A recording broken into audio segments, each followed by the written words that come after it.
Hi everybody and welcome. Today I have Xtrfy MZ1 wireless mouse and I'm going to show you how can I easily plug this mouse into your computer using cable.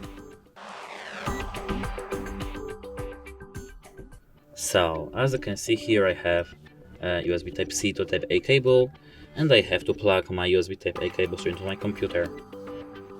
Then this USB Type-C cable we have to plug into our mouse charging port over here. And now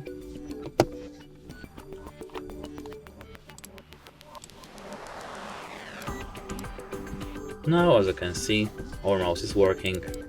That's it. Hope it helps you. Goodbye.